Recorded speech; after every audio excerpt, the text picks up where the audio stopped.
رب اشرح لي صدري ويسر لي أمري واحلل عقدة من لساني يفقهوا قولي رب يسر ولا تعسر رب تمم بالخير اللهم صل وسلم وبارك على سيدنا محمد الفاتح لما أغلق والخاتم لما سبق ناصر الحق بالحق والهادي إلى صراطك المستقيم وعلى آله وصحبه حق قدره ومقداره العظيم أما بعد.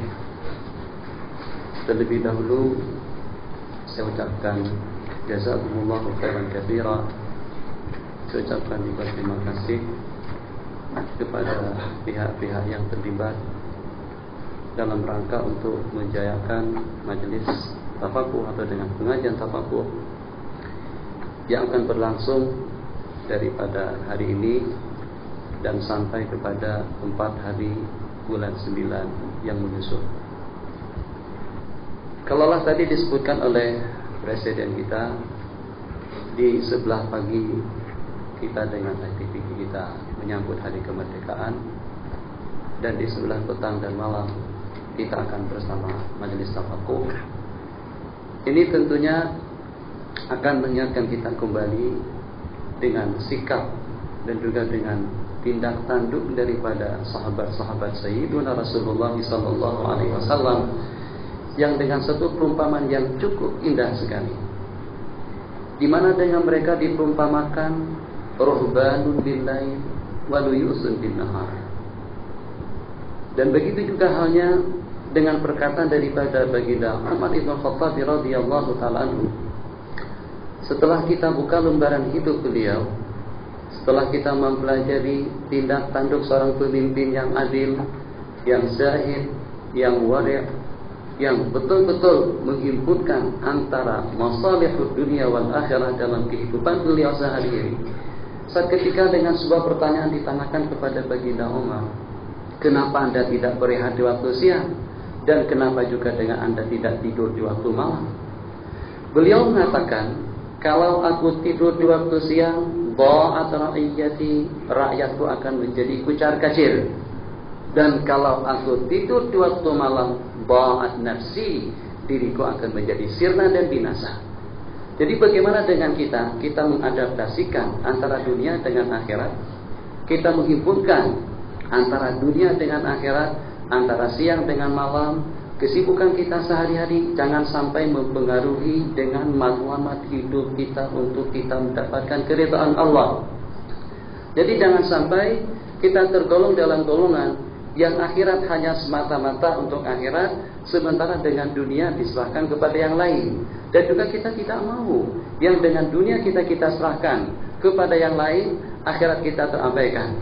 Atau dengan kita mengejar dunia kita, segala-galanya untuk dunia, akhirat untuk dunia, ibadah untuk dunia, duit untuk dunia, kesenangan untuk dunia, kedudukan untuk dunia, sementara dengan akhiratnya menjadi kabur. Sebodoh-bodoh manusia, mohon maaf dengan bahasanya, sebodoh-bodoh manusia, perkataan daripada Umar ibn Abdul Aziz rahimahullahu ta'ala, man ba'a akhiratahu di dunia ghairihi. Jadi dengan istilah ahmaqun nas, orang yang paling bodoh, itu adalah seseorang yang menjual akhiratnya untuk kepentingan dunia orang lain.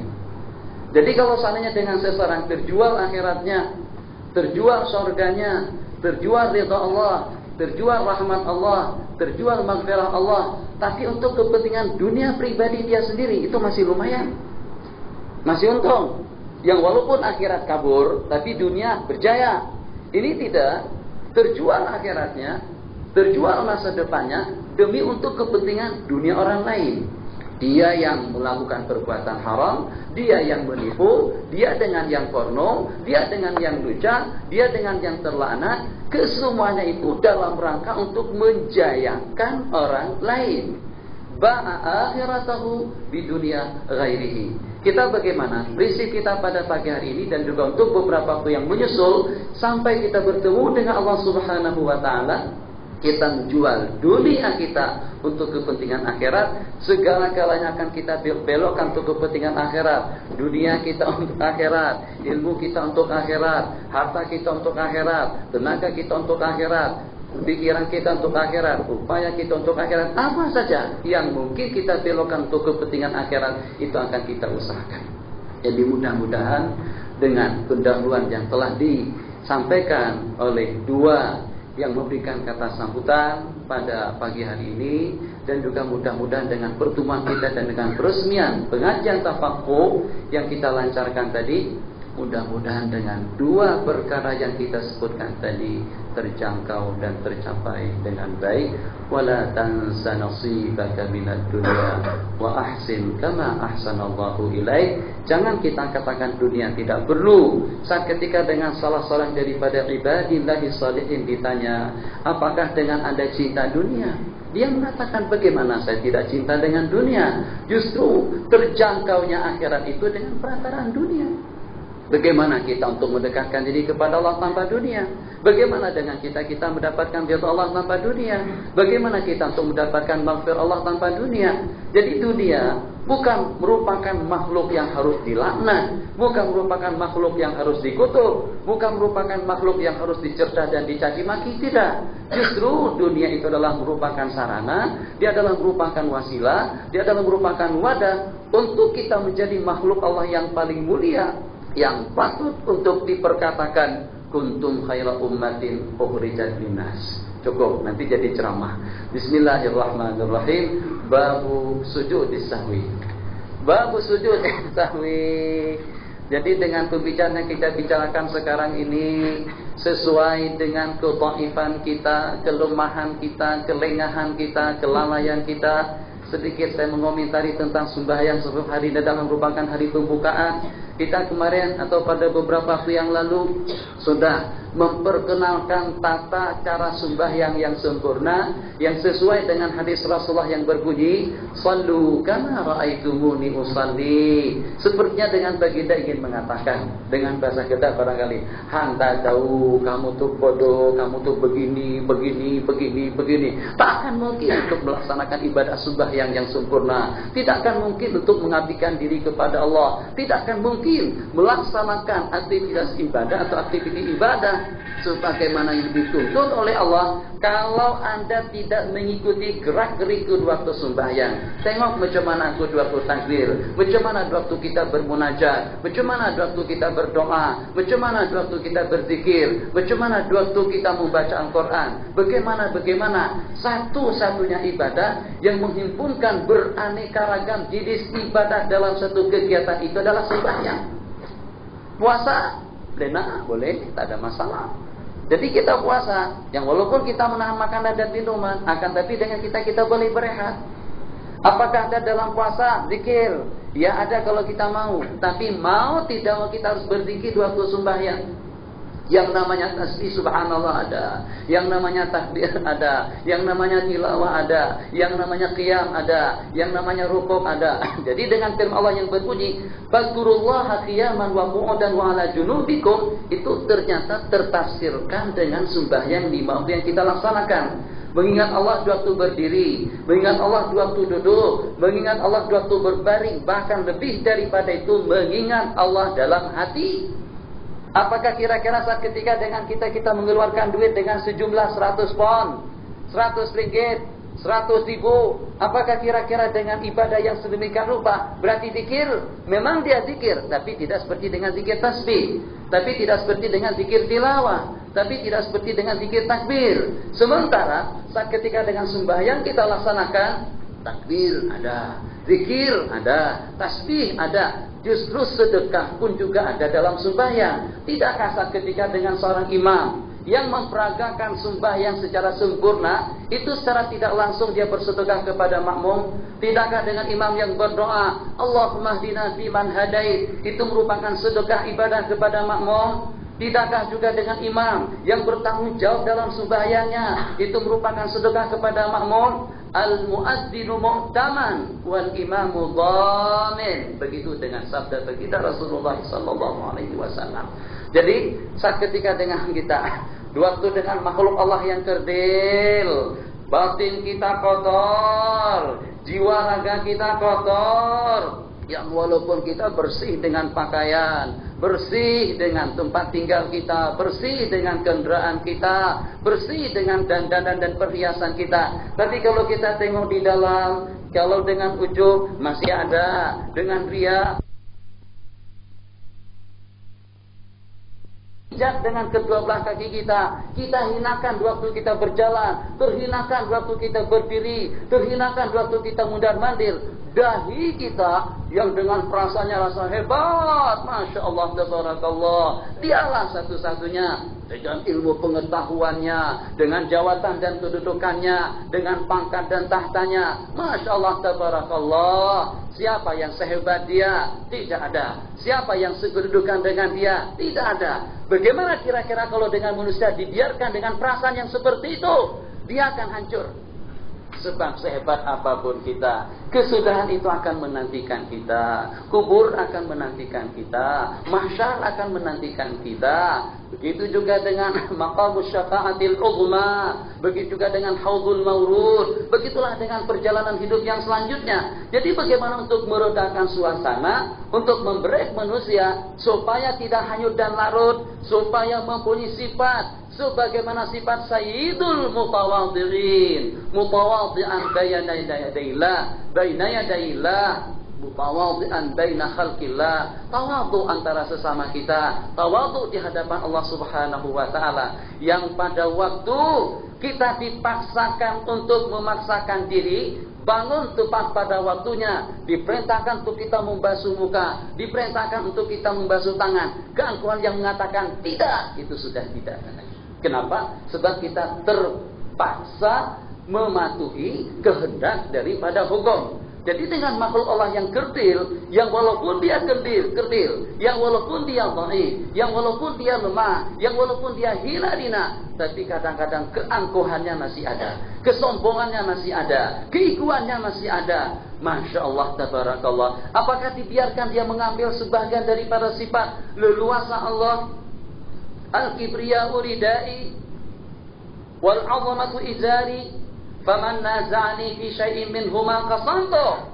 Keagungan dan kebesaran itu adalah selimutku, kebesaran itu adalah selendangku, dan barang siapa mengambil salah satu daripada sifatku, aku akan membinasakannya. Supaya jangan sampai kita menjadi ego, supaya jangan sampai kita menjadi angkuh, supaya jangan sampai kita menjadi sombong, yang dengan gerak-gerik hidup kita itu telah diatur Allah dengan ketentuan-ketentuan hukum. Ente sekarang sembahyang, ente sekarang kena sembahyang, ente sekarang kena berudu. Oke, sebagaimana yang kau kehendaki, jangan angkat tangan macam tu, jangan angkat tangan macam ni. Ikuti kehendak kami. Angkatkan kedua belah tanganmu, pasrah seperti dengan tawanan di hadapan musuh, seperti dengan tentara Irak menyerah di hadapan tentara Amerika. Kita juga mempasrahkan diri ke hadapan Allah. Allahu Akbar. Apa yang sepatutnya kita baca, apa yang sepatutnya kita alunkan, apa yang sepatutnya kita slogankan pada itu. Yang pertama kali, setelah kita menadahkan kedua belah tangan kita dengan takbir Allahu Akbar, Ya Arhamar Rahimin, menjadi kerdil kami, menjadi hina kami, menjadi bosok perasaan kami, kelihatan bentuk keagungan dan kebesaran Allah. Saat ketika dengan Allahu Akbar kita ucapkan, Masya Allah, tabarakallah, dengan gerak-gerik kita waktu sembahyang, Allahu Akbar, Allahu Akbar, Allahu Akbar, yang dengan akhirnya kita ucapkan dengan Assalamualaikum. Seakan-akan kita ingin mengatakan, ya akhi, hei saudaraku, anda, maulana, syekh, tuan, puan, semuanya, nih dengan makhluk Allah setelah sembahyang, tidak sebagaimana dengan makhluk Allah sebelum dia mengucapkan Allahu Akbar. Dalam jangka waktu tidak lebih daripada 15 menit, kita digodok. Yang dengan kita dibina, yang dengan kita digodok, yang dengan kita diatur. Di mana dengan perkataan dan pernyataan yang terakhir, suatu kita akan kembali dengan bisnis kita, kembali dengan perjuangan kita, kembali dengan keluarga kita, kembali dengan rakyat kita, kembali dengan masyarakat kita. Syiar yang pertama yang kita ucapkan pada itu, Assalamualaikum. Kesejahteraan, keselamatan, kebahagiaan, kenyamanan, keuntungan untuk kalian semuanya. Itu kira-kira dari mana assalamualaikum. Jadi seolah-olahnya tadi yang tadinya dia menipu, yang tadinya dia angkuh, yang tadinya dia sombong, yang tadinya dia jahat, yang tadinya dia bosok, yang tadinya dia zalim. Kalau memang betul-betul dengan sembahyang yang 5 waktu memproses dan mempermainkan peranannya dalam jiwa raga seseorang, manusia tersebut itu akan menjadi ibadullahil ladzina yamshuna 'alal ardi hauna wa idza khatabahumul jahiluna qalu salama, akan tergolong dalam golongan firman Allah yang berbunyi qad aflahal mu'minuna alladzina hum fi salatihim khashi'un ila akhiril ayat. Begitulah dengan gambaran secara amnya tentang sembahyang 5 waktu yang kita laksanakan. Allahu Akbar, kita tinggalkan ekonomi kita. Allahu Akbar, kita tinggalkan anak dan istri kita. Allahu Akbar, sawah kita, pemerintahan kita, partai kita yang hijau, yang biru, yang kuning. Ini semuanya lapang nih. Jangan lupa, jangan terlalu lama di Mesir, akhirnya lupa hijau, lupa biru, lupa kuning, lupa mata. Kan ada mata 2 tuh. Saya di Indonesia, kami di Indonesia, kalau tahun yang lepas itu ada 48 partai yang harus dipilih untuk pemilihan umum atau pemilihan raya pada tahun 2004 yang akan datang. Hampir beriringan, yang terdaftar sekarang di Indonesia jumlah partai lebih daripada 250 partai. Berapa yang akan bertanding itu jadi presiden? Tak tahu. Semua mau jadi presiden. Tak boleh. Semuanya mau jadi presiden, tak boleh. Ada yang jadi presiden, pameran saja presidennya nyatakan 1. Yang ada timbalan. Tak boleh semuanya jadi presiden. Kalau semuanya jadi presiden, siapa rakyat? Kesian. Ini masalah, dan ini problem umat yang masing-masing tidak memberikan kepercayaan kepada yang lain. Kalau tidak dia yang naik, berarti dengan negara tidak akan beres. Berarti dengan negara tidak akan betul. Tidak. Sedikit kita mengomentari sembahyang. Kita kaitkan yang tadi itu dengan sembahyang saja lebih elok. Allahu Akbar. Sanggup kita berkorban dan meninggalkan segala-galanya. Sebab yang menjelma dalam benak hati kita dan pikiran kita itu adalah kebesaran Allah. Allah yang maha besar, yang sehingga segala-galanya menjadi kerdil. Jadi pada waktu itu, tafadhol. Seakan-akan Allah mempersilahkan kepada kita, tafadhol. Sebelum dengan kita menggunakan bahasa daripada Allah, sebelum kita menggunakan bahasa Al-Quran, kita dituntut untuk menggunakan bahasa daripada hadis Rasulullah. Siapa sih kita? Siapa kita? Kita ini makhluk Allah yang paling kerdil. Tengok lalat. Lalat dia tidak ada masalah setelah mati. Tengok juga dengan gajah. Dia makannya lebih banyak daripada kita. Tengok juga dengan seumpama lembu, tawakalnya lebih kuat daripada kita. Lori, lalu dia tak lari. Itu kita risau, takut, bimbang, was-was. Ini kita. Dengan anjing, anaknya sekali lahir 10. Ibunya berani berbaring begitu saja. Tak pikir macam mana dengan masa depanku. Tak pernah dia mengadakan konferensi, mengadakan rapat darurat, mengadakan musyawarah, mengadakan perundingan. Ini kita dapat anak sekali 10.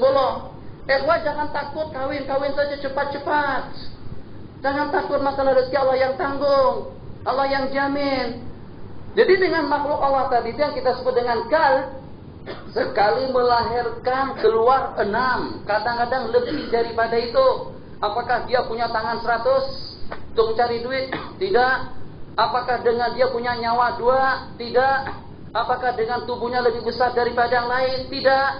Yang jadi bapak 1, itu pun yang 1 itu tak pergi kemana setelah buat kerja.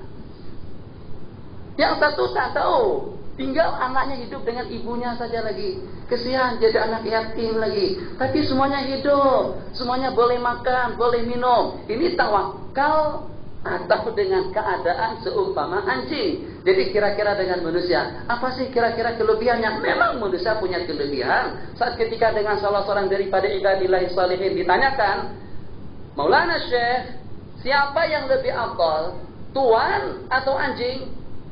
Jadi kata beliau, kalau nanti dengan penghujung saya masuk surga, saya jelas lebih afdal daripada anjing. Tapi kalau dengan nasib manusia akan menjadi bahan bakar api neraka, anjing lebih mulia daripadanya.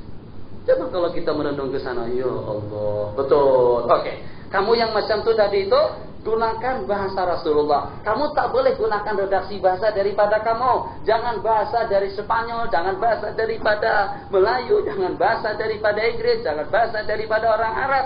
Harus menggunakan bahasa Rasulullah. Wajjahtu wajhiya lilladzi fataras samawati wal arda hanifan muslima wa ma ana minal musyrikin. Itulah yang kita sebut dengan doaul istiftah sebagai mukaddimah. Kan ada pendahuluan tadi itu, ada sambutan, ada ucapan. Nah, inilah pendahuluan kita dengan menggunakan bahasa hadis. Setelah kita menggunakan wa ma ana minal musyrikin wa ana minal muslimin dengan penghujung daripada doaul istiftah, seakan-akan dengan Allah ingin memperkatakan kepada kita atau kepada Anda, nah oke, sekarang kalau kamu mau meminta, kalau kamu mau munajat, kalau kamu mau memohon, harus kamu menggunakan bahasaku. Ucapkanlah Alhamdulillahirabbil alamin Ar-Rahmanir Rahim Maliki Yaumiddin. Diriwayatkan dalam sebuah hadis, apabila kita mengucapkan Alhamdulillahirabbil alamin, Allah menjawab asna alayya abdi Ar-Rahmanir Rahim majjadani abdi. Wa idza qala Maliki Yaumiddin faqala Allah azza wa jalla ana Maliku Yaumiddin. Qala limanil mulkul yaum Lillahil wahidil qahar. Kemudian kita dengan rantaian, dengan rentetan ayat yang keempat, Iyyaka na'budu wa iyyaka nasta'in. Di sini hakikat dengan syariat. Iyyaka na'budu, kepada Engkaulah kami menyembah. Na'budu, seakan-akan dengan kita yang beribadah, kita yang bergerak, kita yang mengabdi, kita yang taat, kita yang mematuhi segala kehendak Allah, tapi dalam waktu yang sama dengan hakikatnya wa iyyaka nasta'in. Kalau tanpa pertolongan daripada Allah, apa kira-kira dengan usaha kita? Apa artinya kira-kira dengan gerak kita tanpa aun, tanpa pertolongan daripada yang Maha Kuasa? Yang akhirnya berhimpun antara syariat dengan hakikat dalam Fatihah yang kita kumandangkan pada tiap kali kita sembahyang. Allah berfirman, hadza li 'abdi wa li 'abdi ma sa'al. Oke, sekarang kamu sudah berada di hadratillah yang dengan Anda sudah menggunakan bahasa Anda Allahu Akbar, bahasa hadis wajah wajhiyah, bahasa Allah dengan alhamdulillah. Setelahnya itu kita mulai dengan berbagai permintaan kita. Ihdinas siratal mustaqim. Itu dengan permintaan yang pertama. Bimbinglah kami kepada jalan yang lurus. Nah, itulah. Kalau kita tidak mendapatkan bimbingan daripada Allah untuk menghala kepada jalan yang lurus, siratal mustaqim dengan ekonomi, siratal mustaqim dengan politik, siratal mustaqim dengan budaya, siratal mustaqim dengan musik, siratal mustaqim dalam rangka menyambut hari kemerdekaan, siratal mustaqim dengan segala aktiviti kita. Kalau tidak, kita akan hanyut. Saya sudah katakan tempo hari, jangan sampai ada satu detik waktu kita pun yang berlalu tanpa ada nilainya di sisi Allah.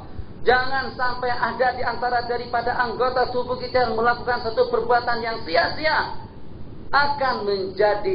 Akan dinilai, akan menjadi barakah, akan menjadi rahmat yang penuh dengan maghfirah, yang penuh dengan ridha Allah, yang kalau pada waktu satu persatu daripada organ-organ kita, dari ujung rambut sampai ujung kuku, ternyata mendapatkan hidayah daripada Allah.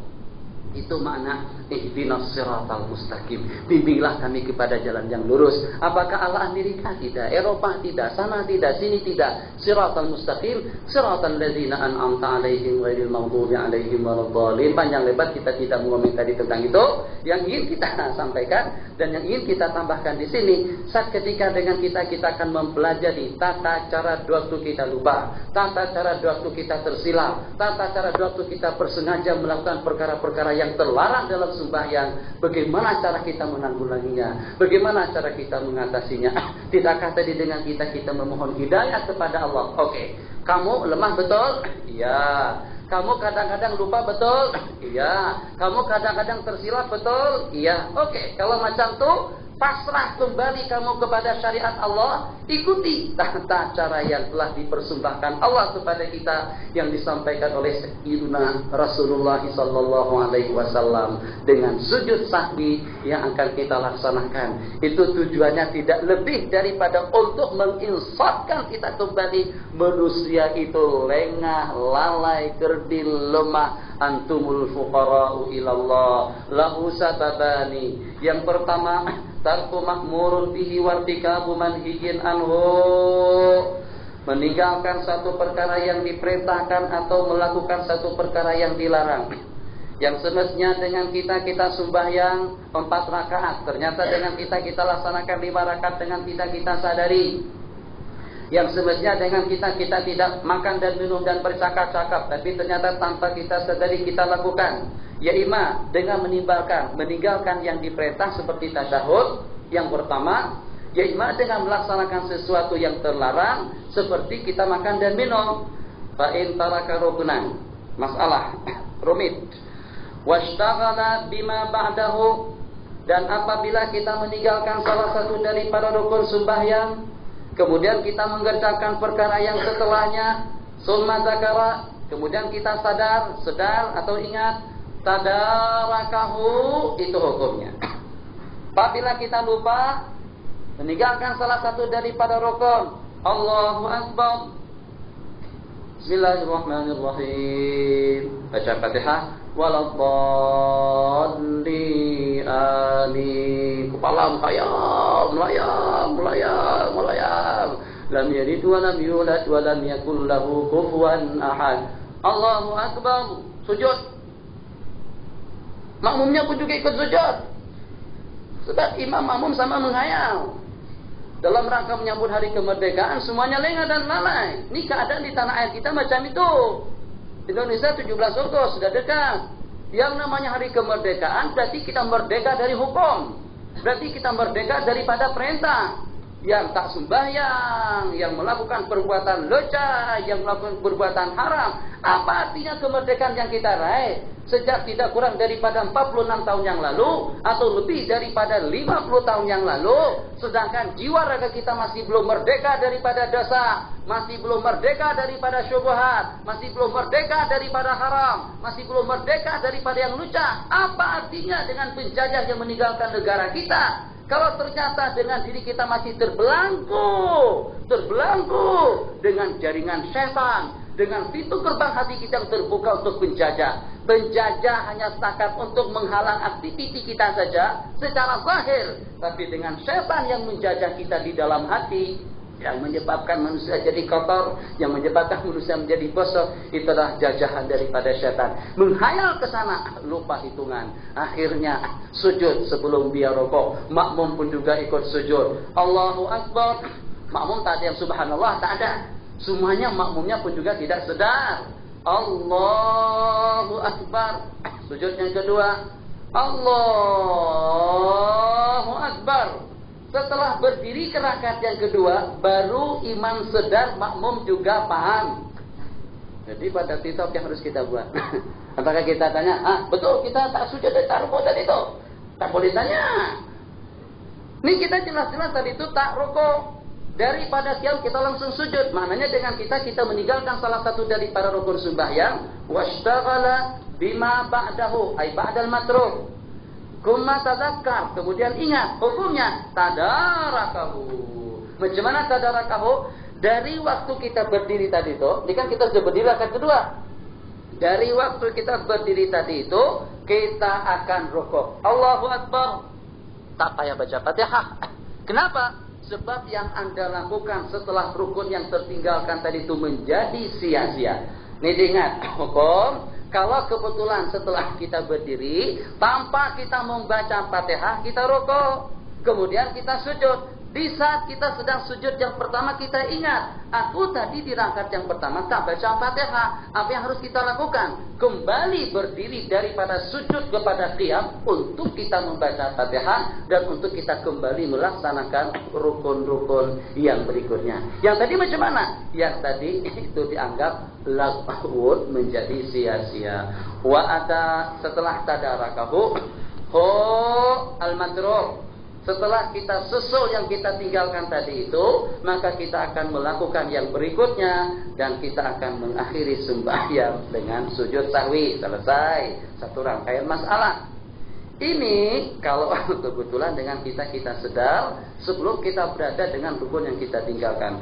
Walau taraka ba'dhan, kalau kita meninggalkan perkara ab'ad yang walaupun secara sengaja kita dituntut sujud di akhir sembahyang. Walau taraka ghairahuma, ghairal ab'ad wa ghairar rukun lam yasjud. Sujud kenapa? Kalau waktu kita meninggalkan yang dituntut. Sujud kenapa? Waktu kita meninggalkan tasyahud. Tapi kalau ternyata dengan kita diam saja, senyap. Imam nyari waladdallin,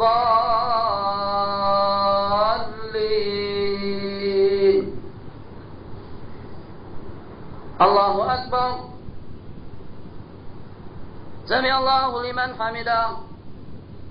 Pokoknya makmum tak ada baca apa-apa, betul-betul bergantung dengan imam. Dia baca yang wajibnya saja. Allahu Akbar dia baca yang pertama, Fatihah dia baca, amin tak mau, tasbih tak mau, takbir tak mau, tasyahud tak mau, semuanya dia tinggalkan.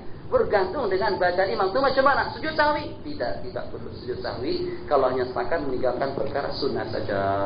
Qala wa in irtakaba manhiyan, kalau dia melakukan satu perkara yang terlarang, fa'ilam yubtil amduhu shalat lam yasjud. Kalau seandainya dengan perkara yang terlarang tadi itu secara sengaja dilakukan tidak membatalkan, maka itu tidak memerlukan kita sujud. Wa in al-shalat, tapi kalau seandainya dikerjakan secara sengaja itu akan membatalkan, seperti makan. Sengaja makan membatalkan, sengaja minum membatalkan, maka kita akan sujud. Qala lisahwi. Wa in aqala sajada li sahwihi illam yubtil sahwu aidan, kalau dua waktu lupa itu pun juga tidak membatalkan. Wa yustasna mimma la yubtilu amduhu, tapi terkecualikan daripada sesuatu yang tidak membatalkan di waktu sengaja, yang kalau pada waktu kita membaca Fatihah atau tasyahud atau dengan sebahagiannya bukan pada tempatnya, pada waktu kita membaca Fatihah di saat duduk, pada waktu kita baca tasyahud di waktu berdiri, Allahu Akbar, sudah kita misalkan tempo hari, at-tahiyyatu mubarakatuh salawatu thayyibatu lillah, assalamu alayka ayyuhan nabiyyu wa rahmatullahi wa barakatuh, wa ala ibadillahi sholihin, dengan penghujungnya fil alamina innaka hamidum majid, amin. Rasa-rasa baca Fatihah padahal dia baca tasyahud, ya boleh saja. Anda kalau tak perasan, kita pernah lakukan yang semacam itu. Jadi kita tak sedar di waktu kita sedang puasa kita makan, kita tak sedar di waktu kita sedang sembahyang ternyata kita minum. Perkara itu mungkin berlaku. Baca tasyahud waktu berdiri dan baca Fatihah waktu duduk. Bagaimana hukumnya? Kita akan mengakhiri sembahyang dengan sujud sahwi. Qala wala yubtilu amdu wal i'tidalu minar ruku'i, dan ber'i'tidal daripada rukuk. Duduk antara dua sujud itu adalah dua rukun yang pendek yang membatalkan sembahyang kalau kita mau manjangkannya. Ini juga problem dalam mazhab kita. Sebab kalau kita pergi ke Mekah, apalagi kalau dengan kita berada di Mesir, Syekh Muhammad Jibril berani mengajak kita berdoa sampai 1,5 jam. Tidakkah itu merupakan rukun yang kasir? Sebagian daripada sahabat-sahabat yang penanti, waktu Syekh Muhammad Jibril bangkit daripada rukuk, Sami Allahu liman hamidah, Allahumma dina fi man hadait, yang pada waktu itu dia sujud awal daripada imam, mufarakah dengan imam dan mengaminkan doa imam di waktu berduduk. Ini yang penastik dalam masalah yang kita bicarakan di sini. Mazhab Syafi'i mengatakan duduk antara dua sujud, begitu juga dengan i'tidal, itu adalah dua rukun yang pendek yang kalau kita panjangkan itu membatalkan sembahyang kita. Qala fa in tawwalahuma sahwan sajada, kalau kita panjangkan kedua-duanya itu kita akan sujud. Sebentar, kawan-kawan sudah sarapan pagi atau belum? Sudah? Sarapan pagi? Sudah. Jadi kita bercadang untuk pengajian pagi ini dalam jangka 10 hari lebih kurang. Selepas pengajian yang pertama kita berehat setengah jam. Jadi supaya yang barangkali terlambat disebabkan kena sarapan pagi, jadi kita berikan peluang untuk sarapan pagi pada masa kita berehat. Jadi berehat setengah jam baru kita sambung kembali dengan kitab yang kedua. Insya Allah nanti waktu kita berehat akan mengambil masa setengah jam. Jadi yang belum sarapan pagi full takmiyah sedang menunggu kita di luar. banyak-banyak makan full, banyak-banyak makan tahmiyah, banyak-banyak makan sabadi, insyaallah jadi apa tak tahu. Qala wal julusu baina sajdataini ruknani kasirani fa in tawwalahuma sahwan sajada walau nasiyat tasyahhud al-awwal. Ini yang banyak keliru di sini. Baru-baru ini yang jadi imam tuan guru, yang jadi makmum di belakang tuan guru, yang duduk di samping saf tuan guru. Ketiga-tiga tuan guru disalah. Itu macam mana sampai boleh berlaku yang semacam itu? Ini hati-hati. Ini kita kembali problem yang seperti ini boleh berlaku. Apalagi kalau kita sambil sembahyang sambil mengayal. Allahu Akbar, sujud. Tak apa, piring macam ini lebih senang sujud. Allahu Akbar. Rakaat yang kedua. Sujud yang kedua. Allahu Akbar. Jadi kata imam di belakang, alim juga dia. Subhanallah. Akhirnya imam tadi itu duduk kembali. Ini macam mana seperti ini? Jadi imamnya tidak mengerti, makmumnya tidak paham, yang di belakang tidak sedar semuanya. Tak tahu semuanya apa. Nah, ini keadaan yang berlaku. Jadi kalau kita bangkit daripada sujud yang kedua di rakaat yang kedua, tentu kita akan bertasyahud. Kalau kita tahan ini saja, Allah mau naik, subhanallah, tegur dari belakang. Anda ucapkan subhanallah. Kalau saya sudah tegak berdiri, jangan subhanallah lagi. Kamu diam saja lagi, senyap saja. Kenapa suruh saya duduk? Saya sudah berdiri. Saya sudah sedang berada di salah satu dari para rukun sembahyang. Saya tinggalkan tasyahud awal, saya sedang berada di salah satu daripada rukun. Saya tak boleh tinggalkan rukun untuk mengejar perkara sunat. Maksudnya macam mana? Makmum di belakang, kalau imam sudah tegak berdiri, jangan lagi subhanallah, senyap saja lagi. Mau ikut, tak mau ikut, buat tasyahud sendiri, mufarakah. Tapi tegur imam tidak boleh. Imam tadi itu setelah ditegur oleh makmum, dia pun juga turut dengan kehendak makmum, duduk kembali. Jadi status sembahyangnya macam mana? Imam batal sembahyangnya sebab kena kembali kepada yang sunat. Kemudian dengan makmum batal sembahyangnya karena ikut imam yang salah. Kemudian dengan tuan guru yang berada di pojok saf tadi itu juga batal sembahyangnya sebab membiarkan suatu perkara yang salah yang sedang berlaku pada itu. Tengok permasalahan kita. Qala walau nasiyat tasyahuda, kalau dengan sesaran kelupaan tasyahud yang pertama, fadzakarahu ba'da intisabihi, kemudian dia sedar, ingat, tapi setelah dia berdiri betul, intisab berdiri betul, haruma al-audu ilaihi, haram kita kembali untuk melakukan tasyahud awal, sebab sudah kita tinggalkan. Sunnah kita itu akan kita akhiri dengan sujud sahwi. Qala wa in ada amdan batalat, kalau kita kembali secara sengaja akan batal sembahyang kita, au sahwan, atau kena terlupa, atau kena jahil saja dari sahwi, wa yazamul qiyamu idza zakarahu, dan diwajibkan dia berdiri kembali kalau dia sedar. Qala wa in ada qablahu, kalau seandainya dia kembali qablahu, bagi tanda ay qabla al-intisab. Allahu Akbar, sujud yang kedua. Allah, kata makmum, subhanallah, langsung dia duduk. Tak jadi berdiri, langsung dia duduk. Jadi ukurannya macam mana? Kita kan tadi sujud.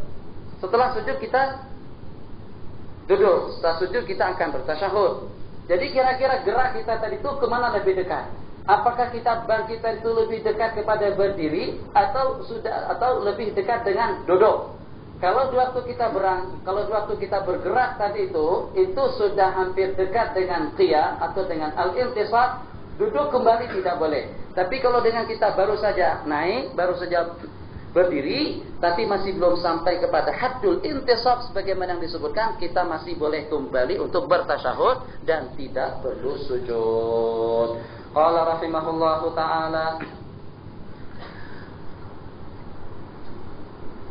فإن عاد عمدا بطلت أو سهوا أو جاهلا سجد ويلزمه القيام إذا ذكره وإن عاد قبل الانتصاب لم يسجد ولو نهض عامدا. Kalau kita bangkit secara sengaja, summa ada ba'dama shara ila qiyami aqra, kemudian dia kembali setelah kita dekat dengan qiyam, batal sembahyangnya. Kalau tidak pada, wa illa fala, kalau tidak juga.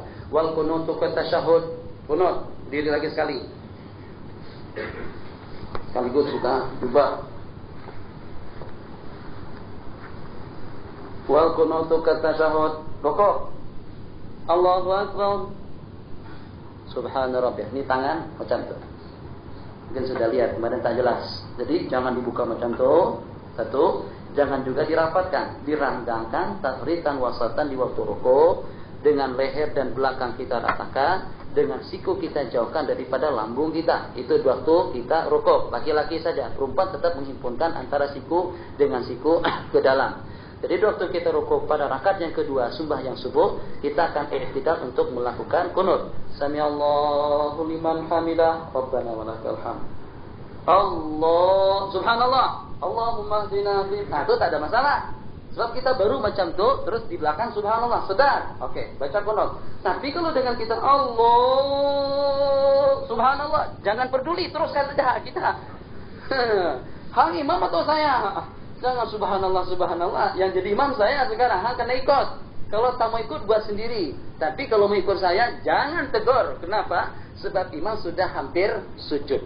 Sudah hampir dekat kepada batas sujud. Itu yang dimaksudkan di sini. Wal kunutu katasyahud.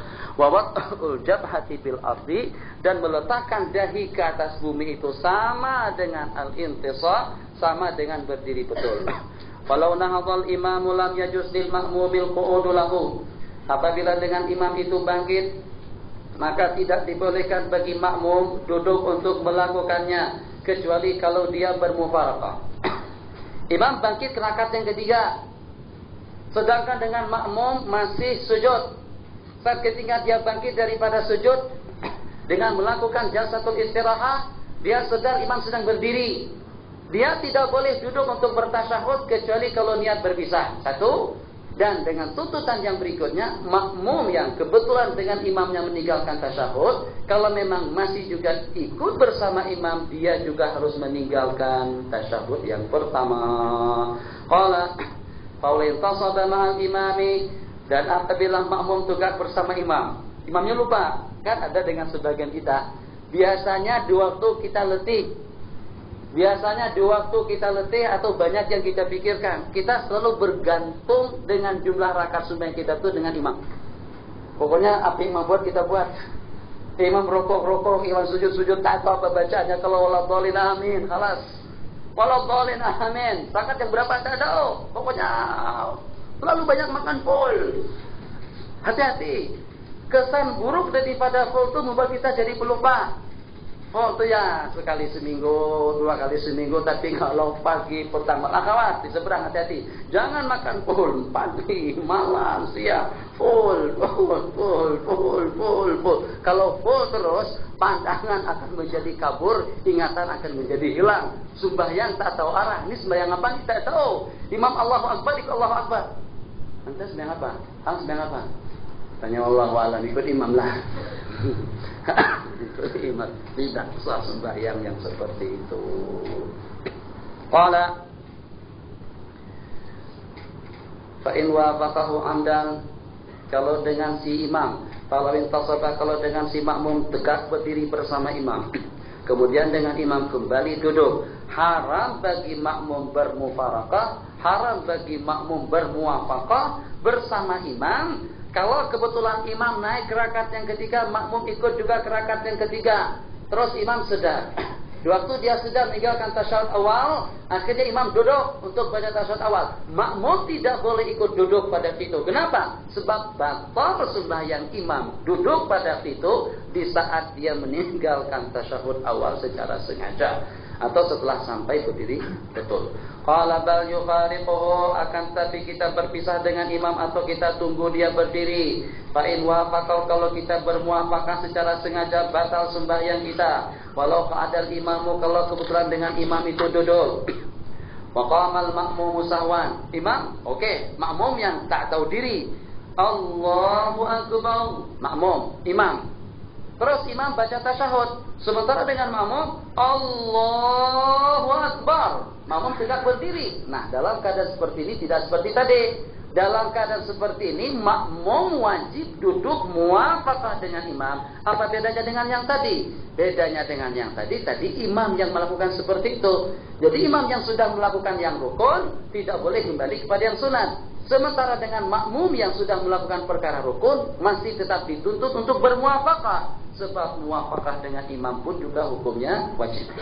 Qala walau ka'adal imamu, kalau imamnya duduk sedangkan dengan makmum berdiri karena lupa, maka diwajibkan bagi makmum untuk kembali duduk bersama imam. Walau syakka hal saha au hazada ruknan, kalau seandainya kita syak, apakah kita ada lupa, apakah kita menambahkan rukun, apakah kita melakukan sesuatu yang terlarang, jawaban hukumnya lam yasjud.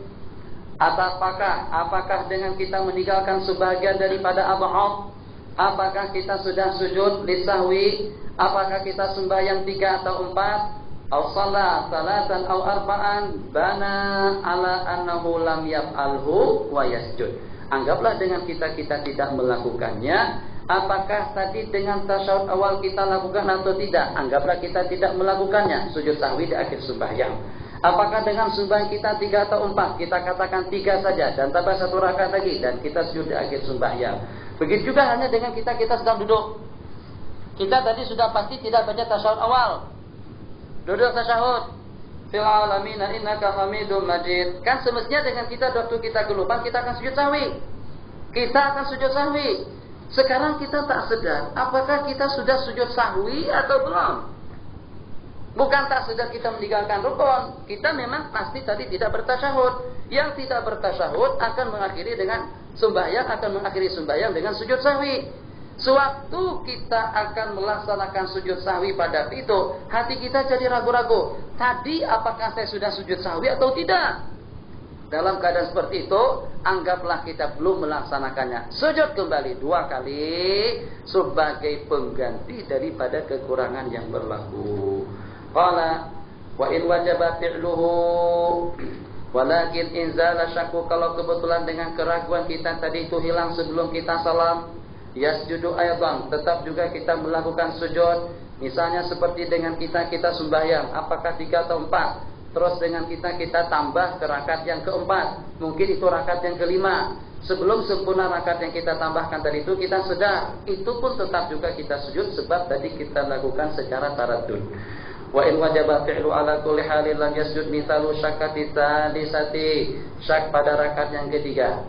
Ahiyat tsadisatun, apakah itu rakaat yang ketiga atau keempat? Fatadzakkara fiha, kemudian kita sedar pada rakaat yang keempat, lam yasjud. Fatadzakkara fiha bitsalitsah, lam yasjud. Atau setelah kita bangkit berdiri ke rakaat yang keempat, sajadah. Kenapa? Sebab pada waktu kita berdiri kita masih ragu-ragu. Selesai. Itu diantara daripada masalah yang berkenaan dengan sujud sahwi. Wa sujudus sahwi, dan sujud sahwi, wa in ta'addadat asbabu sajadatani, yang walaupun berbilang-bilang sebab musabbabnya, dia hanya terdiri daripada 2 kali sujud saja. Kesalahan yang pertama, tidak membaca tasyahud awal. Kesalahan yang kedua, minum secara tidak disengaja. Kesalahan yang ketiga, bercakap-cakap dengan mengucapkan mim dengan tidak sedar. 10 kesalahannya dalam sembahyang, sahwinya tetap dengan 2 kali sujud saja. Qala rahimahullahu ta'ala, walau sajadal masbuqu ma imami. Ini jarang kita lakukan. Yang sebenarnya tidak sebagaimana yang kita lakukan. Sering kita ikut jamaah, jadi dengan yang masbuq, dia akan ikut imam sujud sahwi. Secara hukum, saat ketika dengan hamba Allah yang sujud sahwi bersama imam li ajlil muwafaqah, itu dituntut untuk sujud sahwi kembali di waktu dia akan mengakhiri sembahyangnya. Yang kita buat, kita tidak semacam itu. Imam sujud sahwi, karena kita masbuk, kita juga ikut. Di waktu imam salam, kita tambah rakaat. Selepas kita berada di rakaat yang terakhir, kebiasaan kita langsung salam. Sebenarnya tidak. Karena tadi kita sujud bersama imam bukan pada tempatnya, kita akan sujud kembali tepat pada tempatnya di akhir sembahyang kita. Ala kulli hal, yang meringankan masalah tersebut, sujud sahwi hukumnya sunat. Qala a'adahu fi akhiri salati wa in saha khalfal imami lam yasjud. Kalau kebetulan kita lupa di belakang imam, kita tidak perlu sujud. Misalnya macam mana? Boleh lupa di belakang imam. Coba bagi gambaran. Macam mana makmum boleh lupa di belakang imam? Dan makmum tidak perlu sujud sebab kelupaannya itu ditanggungkan oleh imam. Ya, oke. Yalah ini, pikir sikit. Sah-sah, barang saya sah-sah, yalah. Sahin suaya, kita panaskan suasananya dulu. Makmum lupa di belakang imam. Macam mana dia boleh lupa? Tidakkah waktu imam angkat tangan dia juga ikut angkat tangan? Tidakkah waktu imam duduk tasyahud dia juga akan bertasyahud? Lupa bagaimana? Sedangkan ada imam yang menjadi pedomannya di depan. Boleh? Ya.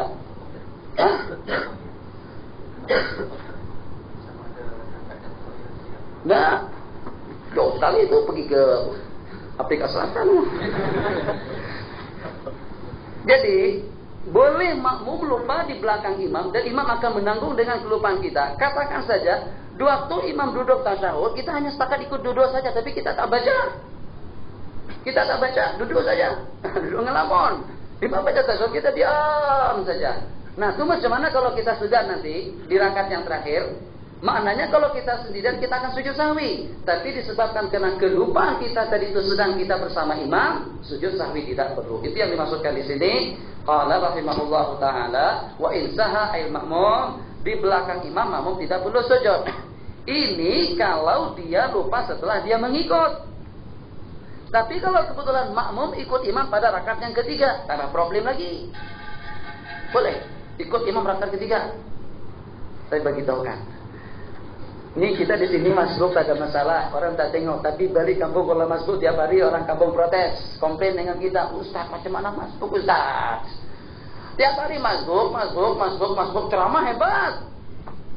Ayuhanas, ittaqullah, usikum bitaqwallah, sembahyang subuh awal waktu. Afdalus sufufir rijali awwaluha. Ceramahnya Masya Allah, tabarakallah. Tapi tiap kali sembahyang berjemaah, safnya yang paling akhir sekali. Itu kalau sekali dua masyarakat tak komplain. Tapi kalau terus-terusan semacam itu, kita harus siap jawabannya. Jadi kalau seandainya sebenarnya bukan karena itu, tapi karena untuk menutup aib kita saja. Kita yang lemah. Jadi hari pertama masuk, hari kedua masuk, belakang terus. Ustaz, mungkin saya yang silap paham, mungkin saya yang tak mengerti. Dulu Ustaz pernah cerita, sebaik-baik saf itu adalah saf awal, dan sejelek-jelek saf itu, seburuk-buruk saf itu adalah yang paling akhir. Jadi beberapa detik yang terakhir ini, saya ingin berputar kiblat, putar haluan. Saya ingin juga ngambil saf yang di belakang, sebab karena Ustaz buat di belakang. Jadi saya yakin Ustaz kan alim kan, banyak ilmu, banyak itu dan ini. Jadi tentunya dengan yang seperti Ustaz itulah yang betul. Jadi macam mana jawaban kita? Apakah kita katakan oke?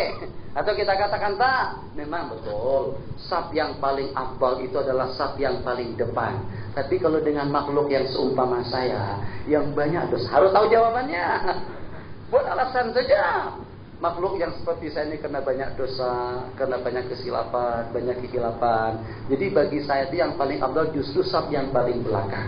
Kenapa? Sebab Rasulullah bersabda dalam sebuah hadis, "Man shalla khalfa maghfurin, ghufira lahu." Seseorang yang sembahyang di belakang orang yang diampuni dosa kesalahannya pun juga akan terampuni. Itu alasan saja ya akhi, untuk supaya tidak dimalukan oleh masyarakat. Sementara dia tahu yang afdal itu di depan, tapi dia tak pernah ke depan. Masalah lagi kalau masbuk. Tiap hari tuan guru masbuk. Assalamualaikum warahmatullahi wabarakatuh. Assalamualaikum warahmatullahi wabarakatuh. Allahu Akbar. Tuan guru masbuk di belakang. 3 hari masbuk, 5 minggu masbuk, sepanjang waktu masbuk. Bagaimana supaya kita tadi itu boleh bersama imam? Ini teorinya saja. Buat jangan, teorinya saja. Jadi macam mana? Supaya di waktu kita salam, kita boleh salam sama imam. Tapi kita sudah masbuk 2 rakaat. Boleh, Mustafa? Boleh? Kayu sendiri. Lo kayu sendiri? Kayu sendiri juga kan? Jadi imam misalnya sedang berada di rakaat yang kedua. Baca surah agak panjang sedikit. Kita jangan ikut imam dulu sembahyang sendirian. Tapi kalau di sini dilarang sama orang Arab. Ditegur. Jadi kita salat sendirian. Allahu Akbar. Waladhdallin. Amin. Allahu Akbar. Sami'allahu liman hamidah. Makninalah Allahu Akbar.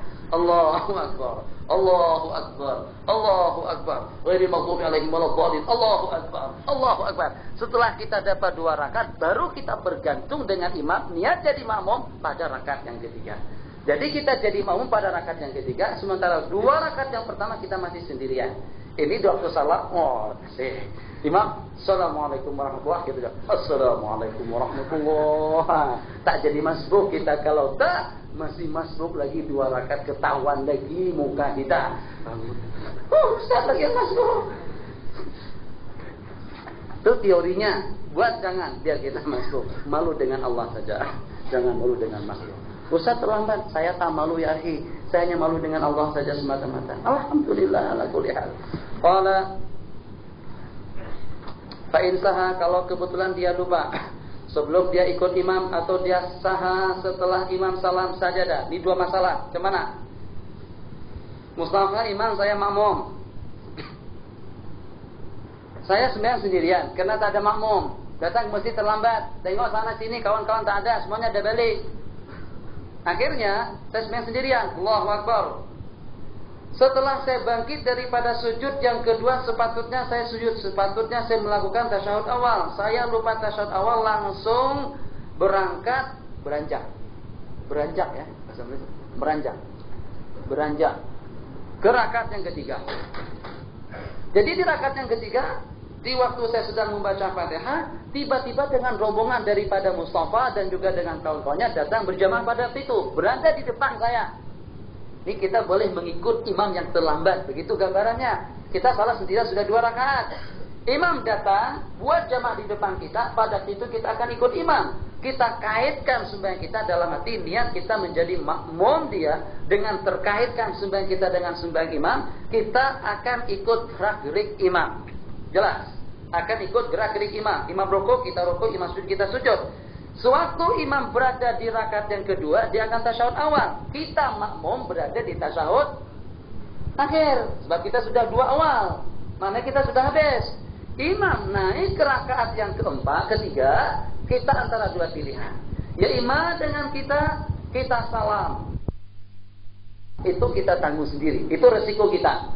Dengan arti imam tidak akan sujud. Sebab dia tidak buat kesalahan. Kita akan sujud. Imam salam, Assalamualaikum warahmatullahi, Assalamualaikum warahmatullahi. Kita tidak salam dulu, kita jangan salam sebab kita masih ada sujud sahwi. Sujud sahwilah kita pada waktu itu. Ini satu gambaran. Gambaran yang kedua, kalau kebetulan dengan kita ikut imam pada rakaat yang kedua. Imam subuh 2 rakaat, di rakaat kedua kita ikut. Kita ketinggalan 1 rakaat. Kita ikut imam 2 waktu dia membaca qunut. Imam salam, kita menambah 1 rakaat. Sewaktu kita bangkit daripada rukuk yang kedua di rakaat yang kedua, sewaktu kita bangkit daripada rukuk rakaat yang kedua, kita lupa membaca qunut. Nah, dalam keadaan seperti itu, imam yang sudah salam tadi itu tidak bertanggung jawab dengan qunut kita. Mau tak mau, kita akan mengakhiri sembahyang kita dengan sujud sahwi. Itu makna au ba'da salamil imam. Walau sahal imam walau qabla al-iqtida, kalau kebetulan imam yang lupa, yang walaupun sebelum kita mengikut, maka bagi makmum wajib mutaba'ah melakukan sujud. Kalau dia tidak mengikut imam akan batallah sembahyangnya. Apabila dengan imam meninggalkan sujud, makmum akan sujud. Walau nasyal masbuqu, kalau dengan yang masbuk tadi itu kelupaan sehingga dia salam bersama imam, summa zakara tadaraka wa sajada lisahwi. Jadi imam Allahu Akbar, ikut. 2 waktu imam di tasyahud akhir, ramai. Ini ramai yang melakukan semacam itu. Dia tak sedar diri, ikut duduk juga sebagai imam dengan duduk tawarruk. At-tahiyatul mubam. Dia sudah tak sedar ya. Imam duduk tawarruk akhir, dia pun juga duduk tawarruk sepertinya akhir. Imam salam, Assalamualaikum warahmatullahi. Dia pun juga Assalamualaikum warahmatullahi. Assalamualaikum warahmatullahi. Jadi selepas kita salam, Astaghfirullahaladzim, Astaghfirullahaladzim. Mungkin kita beristighfar. Arab yang samping kita tadi itu apa ya? Dia tak cakap. Hanya kata dia, apa maksudnya Mustafa? Maksudnya hang masih ada 1 lagi, tambah 1 rakaat. Kita pun sedar, sebab kalau dia simbang, tapi kalau kita bercakap, ini masalah lagi. Jadi pada itu dia isyarati kita bahwasanya kita masih kurang 1 rakaat. Dia isyaratkan kita supaya kita bangkit, yang dengan kita pun juga bangkit pada itu dan kita sadar bahwa sembahyang yang sudah kita laksanakan baru 3, masih ada 1 rakaat. Kalau kita tambah yang 1 rakaat, kita juga akan akhiri sembahyang dengan sujud sahwi. Itu makna kalau makmum masbuk lupa sehingga salam bersama imam, maka dia akan menyusul rakaatnya dan akan sujud sahwi di akhir rakaat. Wasujudu sahwi sunnatun, dan tempatnya sebelum salam, baik dengan tambahan maupun dengan yang mengurangi. Tambahan seperti 5 rakaat, kurang seperti tidak baca tasyahud. Fa sallama qabla, kalau kita salam sebelum kita sujud secara sengaja, secara mutlak, au sahwan wa talal faslu, atau salam karena lupa dalam jangka waktu yang panjang, keluputanlah waktu kita untuk sujud. Wa in kasura, dan kalau kebetulan pendek saja jangka waktu kita salam dengan kita sedar. Wa arada sujud, dan kita ingin sujud sajadah. Dengan sujud berarti kita kembali kepada sembahyang. Fa yu'idu salam. Faslun, sedikit lagi kita akhiri dengan sembahyang berjamaah. Sujud tilawati sunnatun, sujud tilawah itu hukumnya sunat bagi qari, saya. Wal mustami, Anda. Wasami, yang lain. Tadi kita baca Quran. Bismillahirrahmanirrahim. Innal ladina idza, apa ayat sajadahnya itu bunyinya? Ayat daripada sajadah, tempat sujud. Innama yu'minu bi ayatina alladina idza dzukiru biha farru sujada wa sabbahu bihamdi rabbihim wa hum la yastakbirun. Allahu akbar. Saya qari. Ini kita ceritanya di luar sembahyang. Saya akan sujud. Al-mustami, yang memang betul-betul dengan Anda bermaksud dan bertujuan untuk mendengar bacaan saya. Anda pun juga sujud bersama saya waktu saya sujud. Yang ketiga, wasami, Anda sedang asik membaca kitab Sunnatun Salih, bukan bertujuan mau mendengar bacaan saya. Hanya secara kebetulan saja tengok saya sujud dan mendengar dengan bacaan saya. Ini Mustafa yang ikut menilik, yang ikut membaca Al-Quran namanya mustami'. Sementara dengan Anda yang secara kebetulan mendengar baca daripada seseorang namanya sami'. Kedua-duanya disunatkan sujud tilawah bersama yang membaca. Wa yasjudul musallil munfarid wal imamu li qiraati nafsi, dan juga dengan seorang yang sembahyang yang sendirian dan juga dengan imam. Dia sembahyang, dia sujud tilawah dengan bacaan dia sendiri. Jangan ikut imam lain. Jangan sujud dengan bacaan orang lain, sujud dengan bacaan kita sendiri. Fa in sajada, imam dengan munfarid, li qiraati ghairihima, karena bacaan yang lain, batalat salatuhuma. Wa yasjudul makmum, dan makmum sujud karena bacaan daripada imamnya. Falau sajada li qiraati nafsi au ghairi imami au sajada duna au takallama anhu batalat. 4 masalah kita perhatikan. 1. Sajadal makmum li qiraati nafsi. Imam membaca, kita juga membaca. Saya bergantung dengan imam, Mustafa jadi imam, saya sebagai makmum. Kemudian karena sembahyangnya sembahyang sirri, dia membaca surah, saya juga baca surah. Saya baca Iqra. Fasjudu waqtarib. Apakah boleh saya sujud? Tak boleh. Kalau saya sujud tilawah kena dengan bacaan saya sendiri, sedangkan saya bertindak sebagai makmum, batalah salatul makmum. 1. Atau dia sujud dengan bacaan yang selain daripada imamnya. Nih, ID. Bismillahirrahmanirrahim. Iqra bismi, saya sembahyang. Iqra bismi rabbikal ladzi khalaq, khalaqal insana min 'alaq. Iqra wa rabbukal akramul ladzi 'allama bil qalami 'allamal insana ma lam ya'lam. Seterusnya, fasjudu waqtarib. Allahu akbar. Sujud dia. Saya sedang sembahyang. Kalau saya sujud dengan bacaan yang selain daripada imam saya, batal sembahyang saya pada itu. Jadi saya sujud dengan bacaan saya sendiri kalau munfarid, atau bacaan daripada imam saya sendiri. Sementara saya sujud dengan imam yang lain, atau dengan bacaan saya sendiri, tapi imam saya tidak melakukan sujud, batal sembahyang makmum pada waktu itu. Qala au takallafa, atau imam sujud dia tidak, batal juga sembahyang makmum. Sujud pada 14 tempat, 2 pada surah haji, 2 terdapat di dalam surah haji, dan tidak termasuk hati-hati. Ini kita kena perhatikan di bulan Ramadan. Kadang-kadang ada dengan sebagian sujud waktu membaca surah Shad. Surah Shad itu tidak termasuk daripada sajadatul tilawah yang sunat dikerjakan di waktu sembahyang. Dia sujud Wa kharra raki'an wa ana, itu kalau kita membacanya di luar sembahyang. Bal hiya sajadatu syukrin tu'alu kharija sholati wa yabtulu ta'ammuduha lis shalah, dan haram dan membatalkan sembahyang kalau kita lakukan di waktu sembahyang. Wa idza sajada fi sholati, dan apabila kita sujud di waktu sembahyang, yang pertama kita akan takbir untuk sujud, dan yang kedua kita mengangkatkan kedua belah tangan kita nadban, wa yajibu ayyan tasiba qa'iman, dan diwajibkan kita berdiri tegak. Wa yundabu ayyaqra syai'an summa yarka.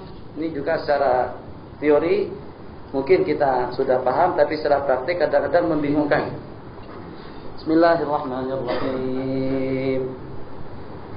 Idza zulzilatil ardu zilzalaha. Bukan.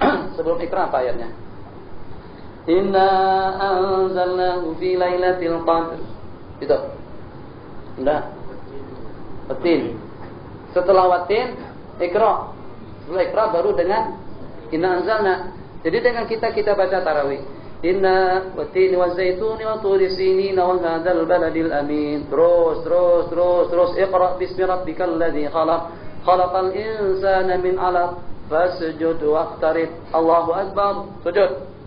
Nah, sekembalinya kita daripada sujud, kita akan qiyam, yang tasibu qa'iman. Tapi kena mengingat ayat yang dibaca sudah habis. Apakah kira-kira dengan kita setelah kita bangkit daripada sujud tilawah, kita langsung rukuk? Boleh. Allahu akbar. Kemarin sudah disebutkan, tidak ada jalsatul istirahah di waktu kita bangkit daripada sujud tilawah. Jadi kelainannya, kalau waktu kita bangkit daripada sujud yang kedua, bangkit daripada sujud yang kedua di rakaat yang pertama, sujud yang kedua, Allah, baru naik. Ada satu istirahatnya. Tapi waktu kita bangkit daripada sujud tilawah, Allah, langsung naik. Ini mengenai sujud tilawah dengan jalsatul istirahatnya. Jadi jalsatul istirahatnya tidak ada. Setelah kita bangkit berdiri, karena mengingat dengan surah sudah habis, ternyata dengan kita setelah kita bangkit, Allahu Akbar, boleh. Tapi afdalnya sebelum kita rukuk, kita membaca surah yang walaupun hanya seayat saja. Jadi kita pisahkan antara intisab dengan rukuk yang berikutnya, yaitu dengan membaca sebahagian surah. Seayat cukup. Itu makna wa yundabu ayyaqra syai'an summa yarka'. Wa fi ghairi salat, ini banyak yang keliru dalam bab ini. Sebab karena kita dipengaruhi oleh suasana mazhab. Di luar sembahyang, di waktu kita akan melaksanakan sujud syukur, dan di waktu kita akan melaksanakan sujud tilawah, tata cara pelaksanaan dan rukun-rukunnya sama, tidak ada perbedaannya. Sujud syukur sama dengan sujud tilawah kalau di luar sembahyang. Syarat yang pertama, niat di waktu kita takbir. Jadi niat dalam hati, setelah kita membaca fasjud waqtarib, ayat yang ada sajadahnya, kita akan sujud. Jangan langsung sujud. Niatkan dalam hati sujud tilawah. Sengaja aku melakukan sujud tilawah. Allahu Akbar. Allahu Akbar. Sujud. Allahu Akbar. Bangkit. Assalamualaikum warahmatullahi. Assalamualaikum warahmatullahi. Jadi rukunnya ada berapa? Satu, niat. Rukun yang kedua takbir. Rukun yang ketiga sujud. Rukun yang keempat tumanina. Rukun yang kelima salam. Setelah kita bangkit daripada sujud, kita salam. Jadi ada 5 rukun pada waktu kita melaksanakan sujud tilawah atau sujud syukur yang dilaksanakan di luar sembahyang. Qala tajibu takbiratul ihram wa tundabu takbiratun, dan disunatkan takbir untuk sujud, dan takbir waktu kita bangkit daripada sujud. La tasyahud, tidak perlu bertasyahud. Wa in akhara sujuda wa qasara fasdu sajada, kalau kita menangguhkan sujud dan dengan jangka yang pendek, kita akan sujud nanti setelahnya. Wa illa, kalau jangka waktunya agak panjang, sudah baca fasjud waqtarib, terdiam panjang, lam yaqdi. Walau karara ayatan fi majlisin, kalau kita baca fasjud waqtarib, fasjud waqtarib, fasjud waqtarib, fasjud waqtarib 10 kali kita baca itu, apakah kita akan sujud 10 kali? Karara ayatan fi majlisin aw rakatin wa lam yasjud lil ula, kesemuanya tadi itu cukup dengan 1 kali sujud. Wa yundabu liman qara'a fi sholati wa ghairiha. Ini juga jarang dipraktikkan dan disunatkan bagi seseorang yang sembahyang, dan disunatkan bagi seseorang yang membaca di waktu sembahyang maupun juga di luar sembahyang, membaca ayat rahmatin ayyas Allah ar-rahmah, memohon rahmat dan kasih sayang Allah. Ala inna rahmatallahi qaribum minal muhsinin. Allahumma arhamna ya Allah bi rahmatika arhamar rahimin waj'alna min ahli rahmah waj'alna min ahli barakah ya arhamar rahimin. Baru kita sambung. Wa idza marra bi ayati azabin inna azaba rabbika lawaqi' ma lahu min dafi'. A'udzu bika min azabika Allahumma ajirna min azabika ya arhamar rahimin. Yata'awwadzu minhu. Wa liman tajaddada, habis sampai di situ. Kita tambahkan. Dahulu sudah kita sebutkan beberapa tempat yang ada sahutannya. Kita sahut baca imam pada waktu imam membaca Sabbihis. Bismillahirrahmanirrahim. Sabbihisma rabbikal a'la. Subhana rabbiyal a'la. Bagi yang membaca dan juga bagi yang mendengar. Begitu juga dengan akhir daripada surah Wat-Tin. Alaihissallahu biahkamil hakimin. Bala wa an ala dzalika minasyahidin. Fasabbih bismi rabbikal azim. Subhana rabbiyal azim. Itu di dalam surah Al-Waqi'ah. Akhir daripada surah Tabarat. Qul ara'aytum in asbaha ma'ukum ghawran faman ya'tikum bima'in ma'in. Allahu rabbul alamin. Itu sahutannya. Di waktu kita membaca suratul Rahman, فَبِأَيِّ آلَاءِ رَبِّكُمَا تُكَذِّبَانِ وَلَا بِشَيْءٍ مِّن نِّعَمِكَ رَبَّنَا نُكَذِّبُ فَلَكَ الْحَمْدُ. Itu sahutan yang perlu kita sahut waktu kita mendengar bacaan daripada seseorang atau waktu kita membaca Al-Quran. Masalah lain. Qala waliman tajaddada lahu ni'matun zahiratun. Dan bagi seseorang yang mendapatkan suatu nikmat baru, apakah kira-kira selepas kita melaksanakan sembahyang fardu kita perlu melaksanakan sujud syukur? Apakah pada waktu kita bangun pagi dengan sehat kita perlu sujud syukur? Apakah pada waktu kita mengikuti pengajian kembali di sini kita perlu sujud syukur? Tidak. Kalau kebetulan dengan kita di pagi hari tadi itu salaman dengan Aidil, Assalamualaikum, Waalaikumsalam, Astagfirullah, Alhamdulillah, Masya Allah. Saya cari ente tadi malam, saya cari kamu tadi malam sudah jumpa, Alhamdulillah kita ketemu. Fadhal. Jadi pada waktu itu dengan kita pun kita menerima selai surat daripada kawan kita tadi itu, yang surat itu dikirimkan oleh orang tua kita di tanah air. Apa isinya? Buka lembaran surat daripada di bawah naungan KLCC. Sudah KLCC yang ada kan? Di bawah naungan KLCC Kuala Lumpur. Salam sejahtera daripada kami kepada Ananda yang sedang berada di lembah Sungai Nil. Salam hormat, salam bahagia, salam selamat dari kejauhan. Assalamualaikum warahmatullahi wabarakatuh. Di sini dengan orang tua Anda, ini lebih kurangnya saja. Di sini dengan orang tua Anda ingin memaklumkan satu berita gembira, di mana dengan akad pernikahanmu telah kami langsungkan di KLCC pada 13 hari bulan yang lalu. Dan insya Allah pada hari Sabtu yang menyusul, istri Anda akan kami paketkan ke Mesir. Dipaketkan, Masya Allah, masukkan dalam kotak pos lah, maksudnya dengan.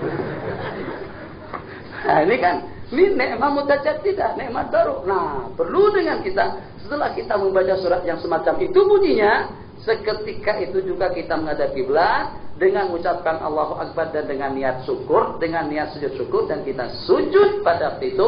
Cara sujudnya, rukun-rukunnya sama dengan sujud tilawah. Jadi nikmat yang semacam itu, atau misalnya dapat duit, atau kita dianugerahi Allah dengan seorang anak, atau dengan kita kawin lagi, itu yang seumpama itu kita perlu melakukan sujud syukur. Satu, awil dafa'at anhu nikmatun zahirah. Sewaktu gugurnya atau apa gugur sebut? Sewaktu terhampas. Sewaktu terhampasnya pesawat Sudan 737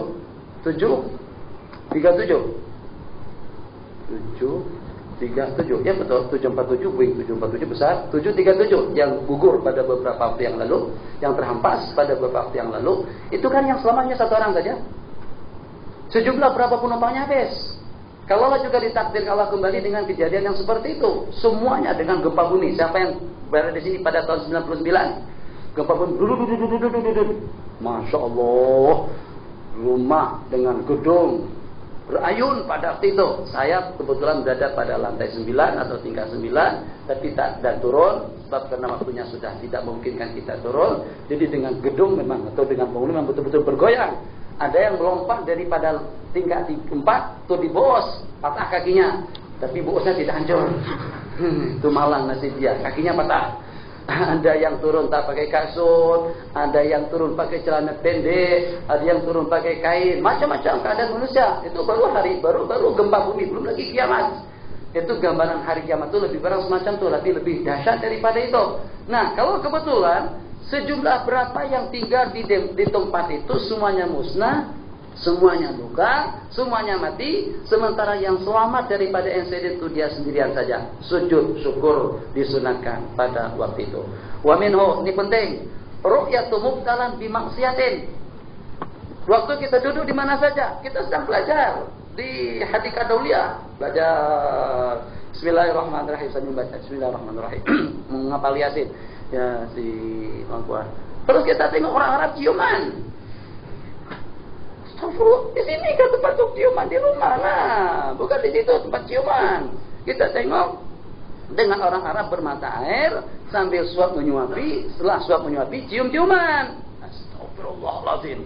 Allahu Akbar. Sujud. Ini namanya sujud karena kita melihat syakhsun mubtala. Kalau kita tengok dengan seseorang yang cacat, itu juga dengan kita disunatkan kita sujud syukur. Tapi kalau waktu kita tengok orang yang cacat, jangan sekali-kali sujud syukur di hadapan dia. Kecewa dia. Tengok ada orang kakinya tak ada habis. Jadi dia jalan bukan pincang saja, bukan setakat pincang, tak ada kaki sama sekali. Itu jangan Allahu Akbar sujud syukur di hadapan dia. Kesian dia. Kalau yang garang dia tampar kita. Kenapa? Atau tengok masanya ada jalan, waktu kita jalan di mana saja, terus jumpa dengan seorang. Oh, memang saya sudah katakan. Ya Allahu Akbar. Tengok orang yang kurang 30 gram misalnya. Itu yang lepasan daripada Mu'assasah Abbasiyah, Mustasfa atau dengan Hospital Abbasiyah. Jadi yang lepasan dari situ memang banyak yang tak normal. Jadi waktu kita jumpa dengan orang gila tadi itu, sunat juga sujud syukur pada waktu itu. Tengok orang sedang minum arak, sujud syukur pada waktu itu. Tengok seseorang sedang mabuk, sujud syukur pada waktu itu. Tapi perbedaannya, kalau waktu kita tengok orang yang sedang dengan orang yang cacat, sujud syukurnya secara sembunyi. Tapi yang melakukan perbuatan maksiat, sujud syukurnya secara berhadapan. Kalau kita berani. Kalau tak berani tak payah. Wala mubtala yang diuji dengan kemaksiatan atau dengan penyakit, ayat sudah syukran lillahi ta'ala wa yukhfiha, dan sunat kita menyembunyikannya, menyembunyikan sajadah syukrin illa li fasikin, kecuali bagi orang yang fasik, maka kita akan menampakkannya liar tadi ailian zajil, supaya dia terhalang untuk tidak melakukannya lagi selama kita tidak mengkhawatirkan suatu kemudaratan. Dan hukumnya kasajadati tilawati dikerjakan di luar sembahyang dan batal sembahyang kalau kita melaksanakan di dalamnya. Walau khada, ini masalah. Selalu saya ditanya di Malaysia masalah menyembah sultan. Di Indonesia istilah menyembah tidak ada, tapi dengan menggunakan tangan seperti ini memang ada. Ini budaya daripada Hindu dan budaya daripada Buddha. Apakah kira-kira dengan kita juga ikut semacam itu, atau kita dengan cara yang berbeda? Nabi kita mengatakan, salah seorang daripada kami bertemu dengan saudaranya. Ayaltazimuhu, apakah pada waktu dia bertemu, yaltazimuhu, dia langsung memeluknya? Nabi kita katakan, tidak. Ayanhanilah, apakah dia akan menundukkan kepalanya seperti sujud? Nabi kita mengatakan, tidak. Ayusabihu, apakah dia menyalaminya? Nabi kita mengatakan, iya. Jadi masalah sujud kepada siapa saja, yang kita istilahkan sujud kepada makhluk, hukumnya bagaimana? Kita sebut walau khada'a, kalau dengan seseorang menondokkan kepala. Khudu' artinya khudu' juga, maksudnya menondokkan diri, seperti kita menyembah. Fataqarraba ilaihi bisajdatin munfaridatin, kemudian kita mendekatkan dirinya kepada makhluk tadi itu, mendekatkan diri kepada makhluk dengan satu kali sujud tanpa ada sebab, hukumnya haram. Tapi bagaimana kalau tidak dengan sujud, tidak lebih daripada menundukkan kepala saja? Itu yang paling tidak tasyabbuh dengan ghairul muslimin. Jadi kalau boleh kita mengelak, kita mengelak. Sebab Mungkin dengan kita tengok dengan Syekh Mutawalli Sya'rawi yang pada waktu beliau bersama dengan Husni Mubarak, beliau biasa saja. Jadi waktu dipanggil dengan Husni Mubarak, langsung beliau mengulurkan tangan. Menyalami Presiden Husni Mubarak. Begitu juga dengan yang lain. Jadi dengan beliau, ada dengan sebagian, sewaktu diberikan hadiah akan menerima cendera mata, akan menerima bingkisan, akan menerima hadiah. Jadi sebelum dengan hadiah tadi diterima, dia akan menundukkan kepala dulu, baru salaman. Nah, ini yang kita masalahkan sekarang ini.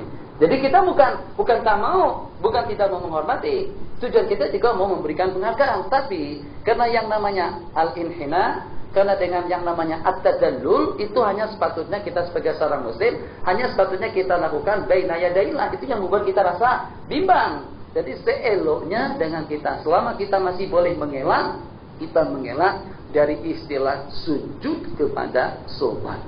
Atau juga dengan menggerakkan, mendekatkan kedua belah telapak tangan. Sebab ini ala Hindu. Di Indonesia, cara semacam ini dilakukan kalau pada waktu kita akan disalami oleh perempuan.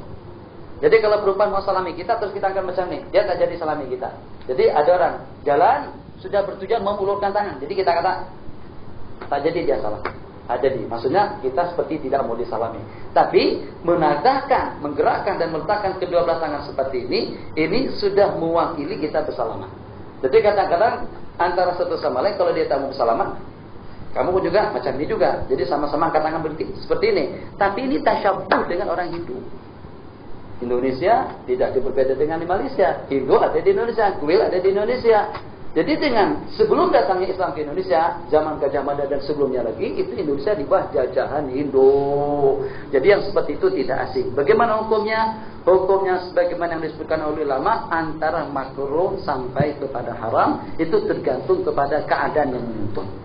Jadi kalau seandainya keadaannya memang seperti menyembah betul, boleh membawa kepada hukum riddah. Kalau seandainya tidak, membawa kepada hukum haram atau membawa kepada hukum makruh. Seeloknya macam mana? Kita elakkan.